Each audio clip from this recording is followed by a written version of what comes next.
நாடாளுமன்ற தேர்தலில் தமிழகம் மற்றும் புதுச்சேரியில் திமுக கூட்டணி போட்டியிட்ட 40 தொகுதிகளிலும் அமோக வெற்றி பெற்றது. அதிமுக மற்றும் பிஜேபி கூட்டணி ஒரு தொகுதியில் கூட வெற்றி பெற முடியவில்லை.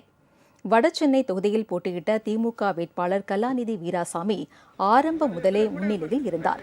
இறுதியில் 2 லட்சத்திற்கும் அதிகமான வாக்குகள் வித்தியாசத்தில் வெற்றி பெற்றார்.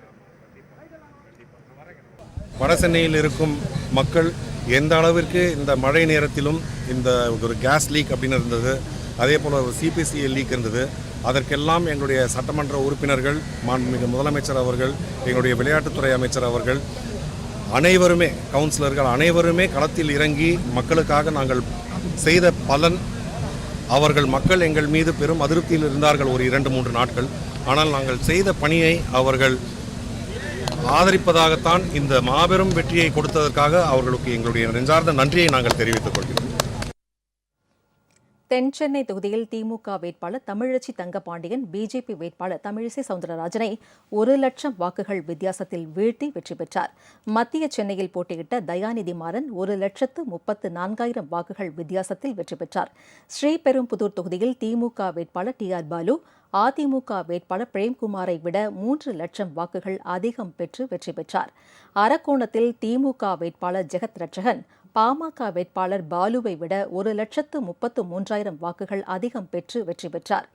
தூத்துக்குடி தொகுதியில் திமுக வேட்பாளர் கனிமொழி 3,23,000 வாக்குகள் வித்தியாசத்தில் அமோக வெற்றி பெற்றார். திருச்சி தொகுதியில் மதிமுக வேட்பாளர் துரை வைகோ அதிமுக வேட்பாளர் கருப்பையாவை விட 2,06,000 வாக்குகள் அதிகம் பெற்று வெற்றி பெற்றார். மதுரையில் மார்க்சிஸ்ட் கம்யூனிஸ்ட் வேட்பாளர் சு வெங்கடேசன் 2,08,795 வாக்குகள் வித்தியாசத்தில் வெற்றி பெற்றார். திமுக ஆட்சியின் சாதனைக்கு மக்கள் அங்கீகாரம் அளித்துள்ளதாக அவர் செய்தியாளர்களிடம் தெரிவித்தார்.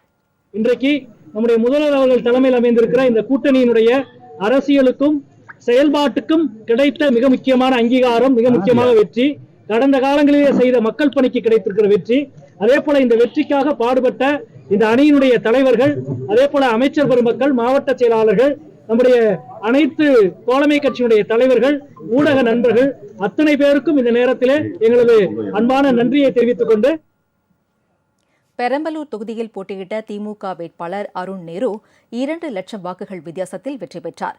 தொகுதியில் வேலைவாய்ப்பை பெருக்கவும் விவசாயிகள் பிரச்சினைக்கு தீர்வு காணவும் நடவடிக்கை எடுக்கப்படும் என்று அவர் செய்தியாளர்களிடம் தெரிவித்தார். கோவையில் பிஜேபி வேட்பாளர் அண்ணாமலையை விட 55,000 வாக்குகள் வித்தியாசத்தில் திமுக வேட்பாளர் கணபதி ராஜ்குமார் வெற்றி பெற்றார். மத்தியில் பிஜேபியின் ஆட்சிக்கு எதிராக மக்கள் வாக்களித்துள்ளதாக பின்னர் செய்தியாளர்களிடம் தெரிவித்தார். விருதுநகர் தொகுதியில் காங்கிரஸ் வேட்பாளர் மாணிக்கம் தாக்கூருக்கும் அதிமுக கூட்டணி சார்பில் போட்டியிட்ட தேமுதிக வேட்பாளர் விஜய பிரபாகரனுக்கும் இடையே கடும் போட்டி நிலவியது. இறுதியில் மாணிக்கம் தாக்கூர் 10,000 வாக்குகள் வித்தியாசத்தில் வெற்றி பெற்றார். இந்த தொகுதியில் பிஜேபி வேட்பாளரும் நடிகையுமான ராதிகா சரத்குமார் தோல்வியை சந்தித்தார். சிதம்பரம் தொகுதியில் விசிக வேட்பாளர் திருமாவளவன் 81,000 வாக்குகள் வித்தியாசத்தில் வெற்றி வாகை சூடினார். பின்னர் செய்தியாளர்களிடம் பேசிய அவர், இந்தியா கூட்டணி ஆட்சி அமைக்க பிற தலைவர்களுடன் தமிழ்நாடு முதலமைச்சர் மு க ஸ்டாலின் பேச்சுவார்த்தை நடத்த வேண்டும் என்று கேட்டுக் கொண்டார். இந்தியா கூட்டணிக்கு வெளியிலிருந்தும் பலர் ஆதரவு தருவார்கள் என்று நான் நம்புகிறேன். அதற்கான முயற்சிகளையும் ராகுல் காந்தி போன்ற தலைவர்கள் முன்னெடுப்பார்கள். மம்தா பானர்ஜி, அகிலேஷ் யாதவ், நம்முடைய தமிழக முதல்வர் என அனைவரும் இந்தியா கூட்டணியை ஆட்சியில் அமர்த்துவதற்கான முன்னேற்பாடுகளை செய்வார்கள். அதற்கான கலந்தாய்வில் இப்போதே ஈடுபட்டிருக்கிறார்கள் என்று நான் நம்புகிறேன். எனவே இந்தியா கூட்டணி ஆட்சி அமைவதற்குரிய முயற்சிகளை தலைவர்கள் முன்னெடுப்பார்கள்.